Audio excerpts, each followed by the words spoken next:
there's one or two things that we spoke about in the last video that weren't absolutely strictly true. The one thing was to do with the handbrake. The handbrake has a rod that goes from down here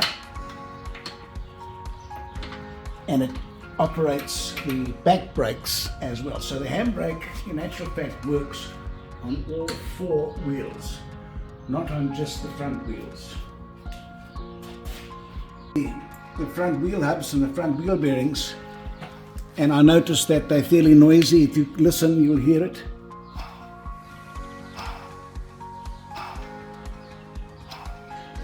So I have taken the other side one off,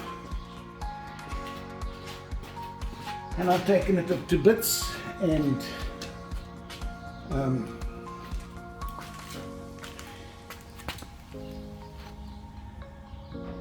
I've had a closer look at the bearings that came out, and the bearings that come out,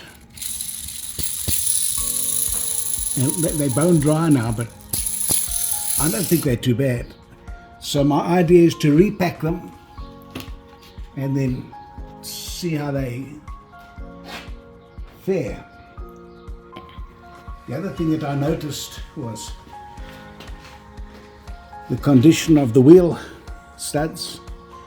They're pretty poor, and they are actually held in place by two pins. There's a pin there and a pin there. So I'm going to have to order a set of wheel studs from the UK for it.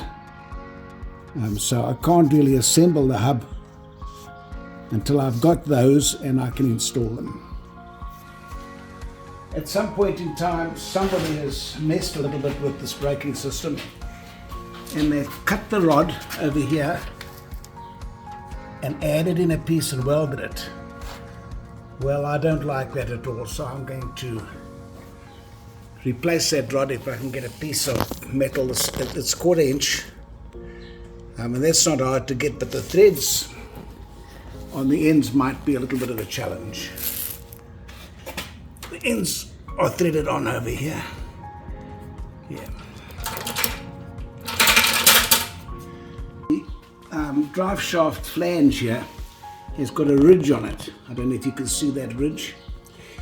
And that means that you can't put a standard bolt in.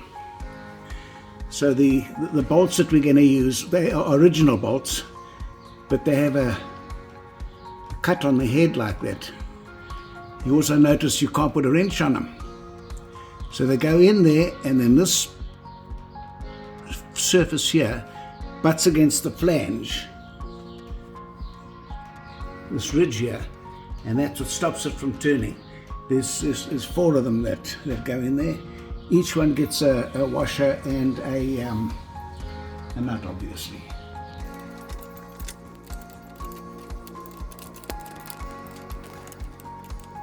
Interesting. The flange on the Austin 7 drive shaft has got the same specification as the flange on the A30 drive shaft. So they are both together. So now I've put those 4 bolts in, and obviously the drive shaft is connected up.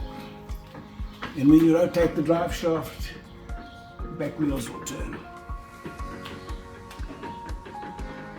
That movement that you can see there is backlash, or I think they call it backlash in the diff. It's supposed to be there, otherwise your diff will wind up and burn up. Something else here that we haven't spoken about before, and it also had to do with this gearbox mount that we made. In the original configuration, the handbrake fouled up against the gearbox mount. So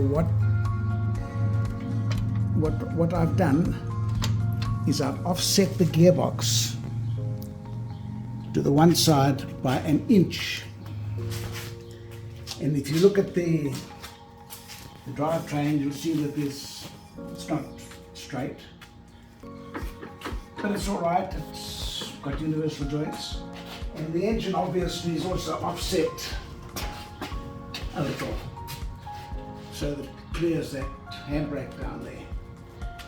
There's a lot of little things that you've got to consider when you do an engine swap like this. People think it goes straight in and you wipe your hands on the rag and off you go. It's not like that. There's a lot of engineering and a lot of thought that has to go into getting these things to work.